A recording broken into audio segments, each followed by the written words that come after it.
రాష్ట్ర వ్యాప్తంగా 10వ తరగతి పబ్లిక్ పరీక్షలు జరుగుతున్న సంగతి తెలిసిందే.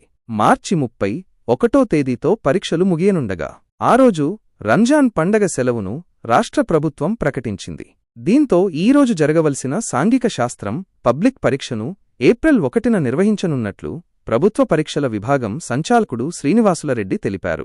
మార్చి 31న రంజాన్ పండుగ సందర్భంగా సెలవు నేపథ్యంలో సాంఘిక శాస్త్రం పరీక్షను ఏప్రిల్ 1న నిర్వహిస్తున్నట్లు వెల్లడించారు. ఈ మేరకు మారిన పరీక్ష తేదీని అన్ని విభాగాలకు తెలియజేయాలని వీడియో కాన్ఫరెన్సులో అధికారులకు ఆయన సూచించారు.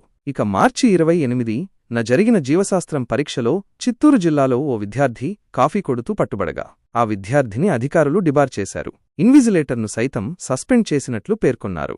10th పబ్లిక్ పరీక్షల జవాబు పత్రాల మూల్యాంకనం ఏప్రిల్ 3 నుంచి ప్రారంభం కానుంది. ఏప్రిల్ 3 నుంచి ఏప్రిల్ 9వ తేదీ వరకు మూల్యాంకనం జరుగుతుంది. అలాగే ఏప్రిల్ 3 నుంచి 7 వరకు సార్వత్రిక విద్యాపీఠం 10 ఇంటర్మీడియట్ పరీక్షా పత్రాల మూల్యాంకనం నిర్వహించనున్నారు. రాష్ట్ర వ్యాప్తంగా 26 జిల్లా కేంద్రాల్లో మూల్యాంకన కేంద్రాలు ఏర్పాటు చేయనున్నారు. అసిస్టెంట్ ఎగ్జామినర్స్ ఆయా రోజుల్లో రోజుకు 40 పేపర్ల చొప్పున మూల్యాంకనం చేస్తారు. మూల్యాంకనం చేసిన పత్రాల పునఃపరిశీలనలో మార్కుల తేడాలు వస్తే సంబంధిత అధికారులపై క్రమశిక్షణ చర్యలతో పాటు జరిమానా విధిస్తామని, కేంద్రాల్లో సెల్ఫోన్లను పూర్తిగా నిషేధించాలని ప్రభుత్వ పరీక్షల విభాగం డైరెక్టర్ శ్రీనివాసులరెడ్డి ఆదేశించారు.